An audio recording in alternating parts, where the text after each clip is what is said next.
màmá ìmọ̀ràn yín fáwọn obìnrin wa àwọn kéèké àwọn adélébọ̀ ìmọ̀ràn kí ni ìmọ̀ràn yín fún wọn tán láni àti wá tán fẹ́ wá ṣiṣẹ́ ńlẹ̀ kí ni kò ṣe. mi lè sọ pé kán mọ̀ wá o. kán mọ̀ wá Saudi. ìdè ní kán mọ̀ wá nítorí àmọ́ bíi tí àtìlẹ̀ ìlòmíì wà. Allah but in fact kò easy. kò rọrùn rárá. kò rọrùn rárá àtiwá náà ni àdèlè padà bẹ́ẹ̀. Allah akbar. ṣùgbọ́n nínú àánú Ọlọ́run ẹ ṣáà ń rí nǹkan ṣe pẹ̀lẹ́lẹ̀ ẹ̀ ń rí nǹkan mú ránṣẹ́ sílé. Allah akbar.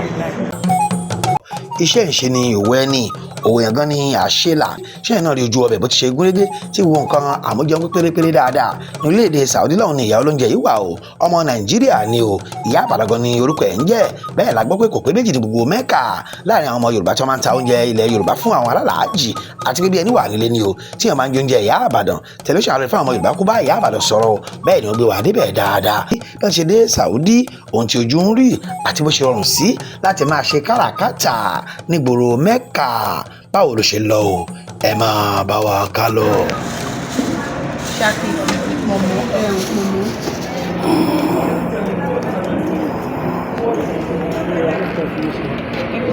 tẹlifíṣàn àlọ́ ìfẹ́ àwọn Yorùbá ń kí yín o ìyá wa ni tí wọ́n ń ta oúnjẹ àṣelówó lọ́wọ́ ni o bìjáì Muhammad sallallahu alayhi wa sallam.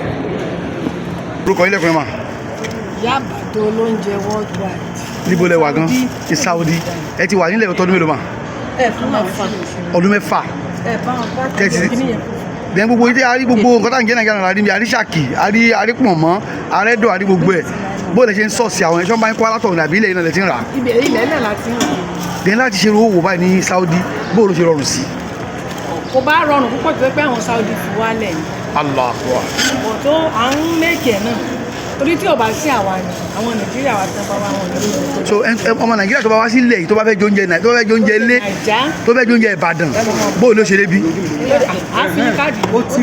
pẹ̀lú ògo Ọlọ́run. mo ní káàdì ní everything. so táìmù hajj náà. táìmù hajj náà a máa ń dáná fáwọn ní hajj gbogbo àwọn international states. tẹ́ gbé lọ fún wọn. a gbé lọ fún àwọn supply. so ẹni tó ń bọ̀ nílẹ̀ yìí kó fọkàn balẹ̀ pé oúnjẹ ilé náà ni ó jẹ. oúnjẹ wà. dèé kí ni wàhálà tó wà ń bẹ̀ àti ṣe gbogbo eléyìí. tó wà ń bẹ̀ náà ni àwọn balajia ìlú yìí ò jẹ́ ká gbádùn wọ́n ní bí àwọn task force ní Nàìjíríà wọn ò fẹ́ ká dáná fáwọn oúnjẹ wọ́n fẹ́ kí gbogbo àwọn tó bá wá kọ́ mọ́ lọ jẹ oúnjẹ Arab ní Mecca which àwọn èrò kò sì bẹ́ẹ̀ lómi inú mu. kò bá wọn nínú mu so a máa ń tẹ́mádé àsáré àhọ́. báyìí ẹ kó gbélé báyìí tó wá dé. ìgbà míì mo máa páàkì ẹ̀ lọ àtúnlọ rà mí àtúnṣe oúnjẹ mi. bọ̀ kékeré yá tó máa ń múyàn ṣé tó máa ń múyàn ńkọ́. ṣé àwọn tó ń mú oúnjẹ ọ̀tọ̀ àwọn tó ń múyàn ọ̀tọ̀ papọ̀. mo ṣáà ti kọ́ kùnrin kan náà ràn yín lọ́wọ́ ṣé ọmọ yín ni àbí àwọn náà bá yín ṣẹ́ ńlẹ̀ ni. ọmọ mi ni. so kí ni plan ni kí ni tí tọ́lọ́pàá tún gbà yín láàyè kí lè fẹ́ ṣe ṣe ẹ gba ṣọ́ọ̀bù ńlá ni àbí kí ni èrò. wọ́n lè gbà yẹn láyè ṣọ́ọ̀bù nílẹ̀. n ò lè gbà láyè ṣọ́ọ̀bù nílẹ̀. problem kan ni wọ́n gbà yẹn láyè ṣọ́ọ̀bù nílẹ̀. Allah akbar. wọ́n gbà yẹn láyè ṣọ́ọ̀bù bá ṣe ń tà náà ni tó bá dìgbà a máa dúró ní kitchen. kitchen ni ńlá. no kitchen ni tọmọ Nàìjíríà ṣé hòtẹ́ẹ̀lì tọmọ Nàìjíríà bá gbà. ṣe àpá wa private làwa yàtọ̀ fún state àwọn state ni wọ́n ń gba kitchen èyí tẹ̀ sọ yẹn. ok.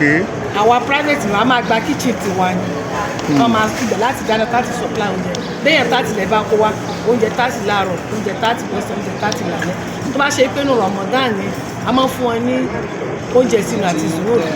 tí wàá ti sanwó àbí. wọ́n á sanwó ẹ̀. so oúnjẹ táwọn ará mi báyìí èyí tó kéré jù èló ni. 10 riyal. so kí ni ó wà ń bẹ̀ bó jẹ́ ìrẹsì. ẹran máa wà ń bẹ̀ bó ṣe ìrẹsì bó ṣe yan bó ṣe àmọ́ gbogbo ẹ̀ gábéèjì gbogbo ẹbí tí. nígbà máa fẹ́ supply fún àwọn tó wà lóòótẹ́ẹ̀lì a máa ń gbé fún ní 20 riyal or 15 riyal. so màmá ìmọ̀ràn yín fáwọn obìnrin wa àwọn kéèké àwọn adélébọ̀ ìmọ̀ràn kí ni ìmọ̀ràn yín fún wọn tán láni àti wá tán fẹ́ wá ṣiṣẹ́ ńlẹ̀ kí ni kò ṣe. mi lè sọ pé kán mọ̀ wá o. kán mọ̀ wá Saudi. ìdè ní kán mọ̀ wá nítorí àmọ́ bíi tí àtìlẹ̀ ìlòmíì wà. Allah akbar. but in fact kò easy. kò rọrùn rárá. kò rọrùn rárá àtiwá náà ni àdèlè padà bẹ́ẹ̀. Allah akbar. ṣùgbọ́n nínú àánú Ọlọ́run ẹ ṣáà ń rí nǹkan ṣe pẹ̀lẹ́lẹ̀ ẹ̀ ń rí nǹkan mú ránṣẹ́ sílé. Allah akbar. ti máa ń wá bí irú àwọn èèyàn ló ti wá bí àwọn Nàìjíríà tẹ́tí. àwọn èèyàn ń wá dáadáa á jìjì brain a máa fún wọn lọ́jà níyì káyé àwọn anur gbogbo wọn àwọn alájà kàfẹ́lá kàwọ́ là ń kọ́. a máa fún wọn lóúnjẹ even last year wọ́n mọ̀ mí dáadáa so gbogbo wọn yẹn tó bá ti pè wá mọ́nà dáhùn láti mọ́ lọ fún ọ lóde yẹ̀yẹ́ tẹ́ bá kó wá sí oúnjẹ náà lásán. pẹ̀lú eyín alájà rè ẹ̀yin náà ti ṣe. à ń ṣe àjì kò ṣe àjì tá a ṣe àjì ẹlẹ́ẹ̀keje mo fẹ́ ṣe. ẹlẹ́ẹ̀keje alhamdulilayi. achievement wa níbí náà nù. Allah àwọn ṣe àjì àdèmọ́ lọ sí múra bó ṣe wù wá. ẹ̀ ń sin Ọlọ́run dáadáa. bá fẹ́ ṣe múra. pẹ̀lú rọrùn ni so fáwọn tó bá dé tẹ́gbẹ́ bí wọ́n ní oúnjẹ Nàìjíríà ẹ sọ nọ́mbà yín síta ẹ pè é. ẹ tó bá ti ní oúnjẹ Nàìjíríà kàn pè mí 059-688-2925. ṣé ọ̀nà ni WhatsApp nọ́mbà yín òun náà ni WhatsApp. ẹ tún sọ lẹ́ẹ̀kan sí. 059-688-2925 Ìyá Ìbàdàn Olóúnjẹ. kí wàá ní plan yín nípa àti padà sí Nàìjíríà ṣé tí ẹ ní. a ní plan o tá a bá ti ṣe àjì tá a máa padà lọ sí Nàìjíríà so a máa bá àwọn onímúra wọlé tá a bá dáná fún táàtò jọmọ lọ. nǹkan tẹ́ ń gbà lérò báyìí nìyẹn Ọlọ́run sì bá mi gbà bẹ́ẹ̀ fún yín àbáríkà ànábì ẹ ṣeun. Alore TV Alore TV nílé nílò kórè ẹ máa wò ó ètò tó kọ́ni lọ́gbọ́n ètò tó kọ́ni lóye ní gbogbo àgbáyé ẹ máa wò ó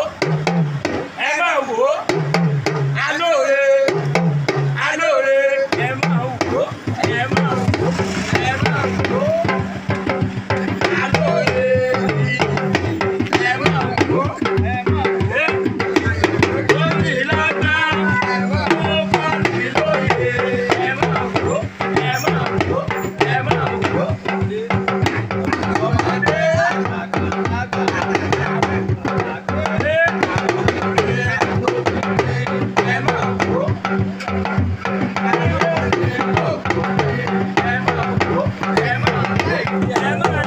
Yeah.